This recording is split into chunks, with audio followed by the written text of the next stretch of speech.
Piano, P, is my favorite musical symbol. It means to play softly. If you're playing a musical instrument and you notice a P in the score, you need to play softer. 2 Ps, even softer. 4 Ps, extremely soft. This is my drawing of a P tree, which demonstrates no matter how many thousands upon thousands of Ps there may be, you'll never reach complete silence. That's my current definition of silence, a very obscure sound. I'd like to share a little bit about the history of American Sign Language, ASL, plus a bit of my own background. French Sign Language was brought to America during the early 1800s, and as time went by, mixed with local signs, it evolved into the language we know today as ASL. So it has a history of about 200 years. I was born deaf, and I was taught to believe that sound wasn't a part of my life. And I believed it to be true. Yet, I realize now that that wasn't the case at all. Sound was very much a part of my life, really on my mind every day. As a deaf person living in a world of sound, it's as if I was living in a foreign country, blindly following its rules, customs, behaviors, and norms without ever questioning them.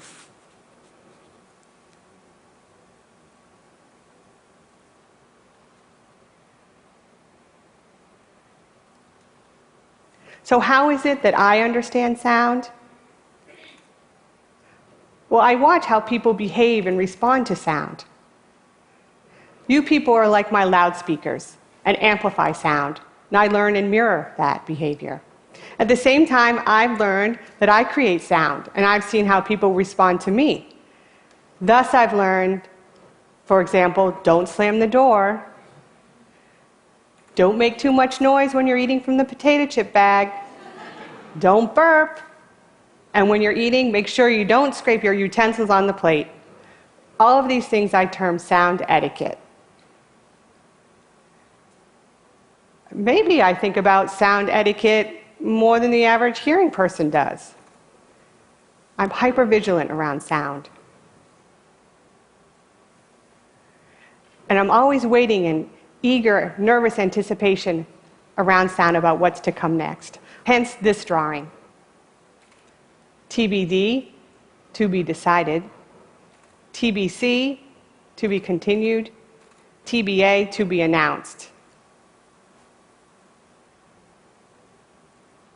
And you notice the staff, there are no notes contained on the lines. And that's because the lines already contain sound through the subtle smudges and smears.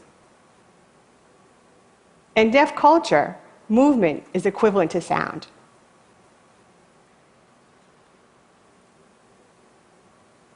This is a sign for staff in ASL. The typical staff contains 5 lines. Yet for me, signing it with my thumb sticking up like that doesn't feel natural. That's why you'll notice in my drawings I stick to 4 lines on paper. In the year 2008, I had the opportunity to travel to Berlin, Germany, for an artist residency there. Prior to this time, I had been working as a painter. During this summer, I visited different museums and gallery spaces, and as I went from one place to the next, I noticed there was no visual art there.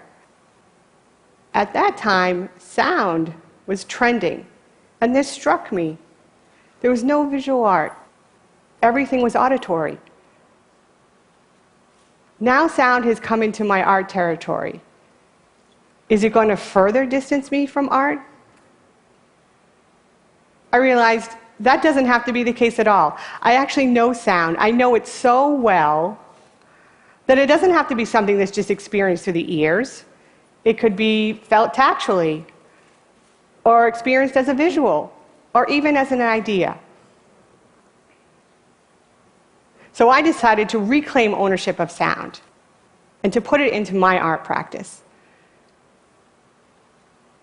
And everything that I had been taught regarding sound, I decided to do away with and unlearn. I started creating a new body of work.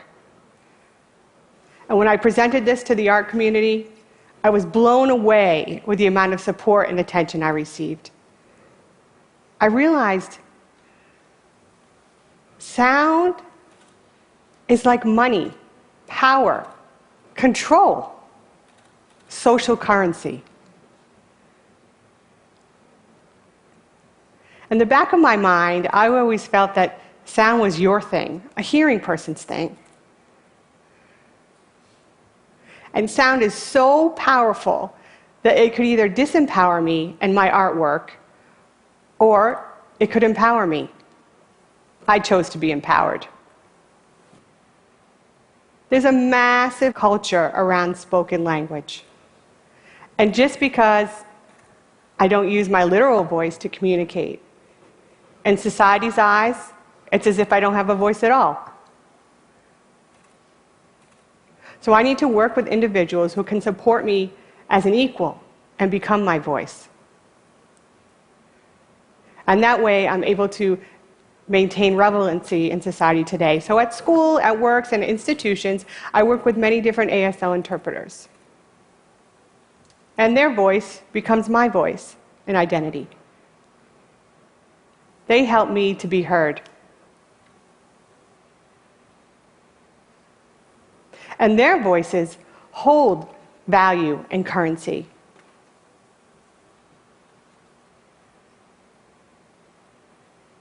Ironically, by borrowing out their voices, I'm able to maintain a temporary form of currency, kind of taking out a loan with a very high interest rate.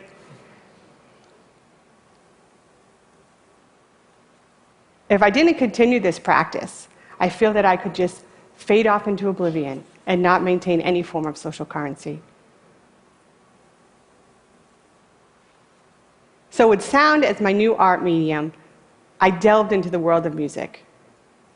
And I was surprised to see the similarities between music and ASL. For example, a musical note cannot be fully captured and expressed on paper. And the same holds true for a concept in ASL. They're both highly spatial and highly inflected.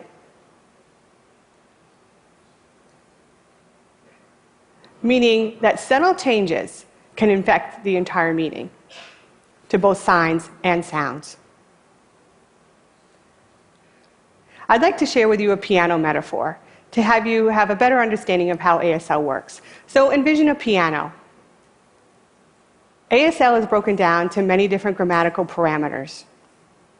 If you assign a different parameter to each finger as you play the piano, such as facial expression, body movement, speed, hand shape, and so on as you play the piano, English is a linear language, as if one key is being pressed at a time. However, ASL is more like a chord. All 10 fingers need to come down simultaneously to express a clear concept or idea in ASL. If just one of those keys were to change, the chord, it would create a completely different meaning. The same applies to music in regards to pitch, tone, and volume. In ASL, by playing around with these different grammatical parameters, you can express different ideas. For example, take the sign to look at. This is the sign to look at. I'm looking at you, staring at you. Mm-hmm. Oof, busted. Uh-oh. What are you looking at? Aw, stop. I then started thinking, what if I was to look at ASL through a musical lens? If I was to create a sign and repeat it over and over, it could become like a piece of visual music. For example, this is the sign for day, as the sun rises and sets. This is all day.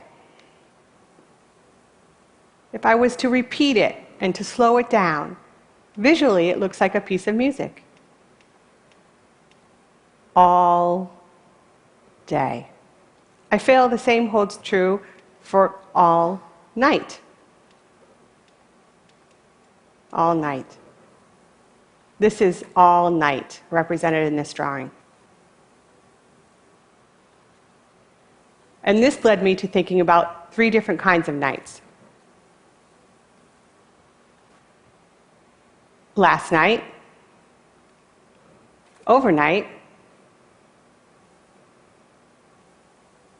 and all night long.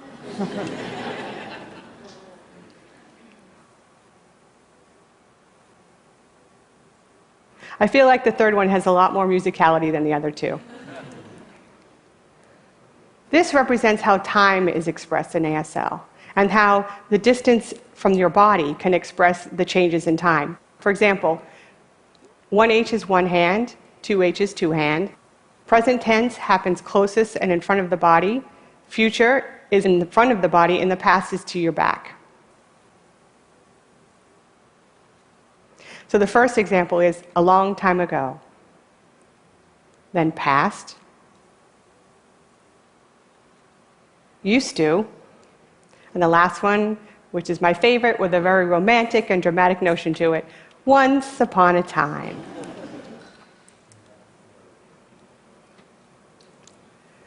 Common time is a musical term with a specific time signature of 4 beats per measure.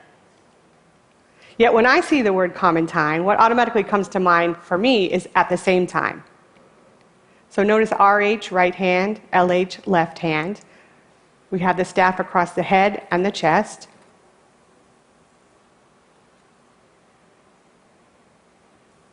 I'm now going to demonstrate a hand shape called the flash claw. Can you please follow along with me? Everybody hands up? Now we're going to do it in both the head and the chest, kind of like common time or at the same time. Yes, you got it. That means to fall in love in International Sign Language. International Sign Language, as a note, is a visual tool to help communicate across cultures and sign languages around the world. The second one I'd like to demonstrate is this. Please follow along with me again.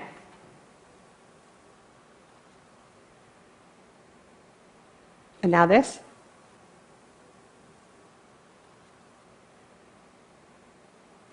This is colonization and ASL. Now the third, please follow along again.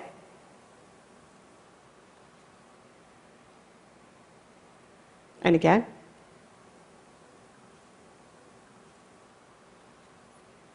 This is enlightenment in ASL. So let's do all 3 together. Fall in love, colonization, and enlightenment. Good job, everyone. Notice how all 3 signs are very similar. They both happen at the head and the chest, but they convey quite different meanings. So it's amazing to see how ASL is alive and thriving, just like music is. However, in this day and age, we live in a very audio-centric world.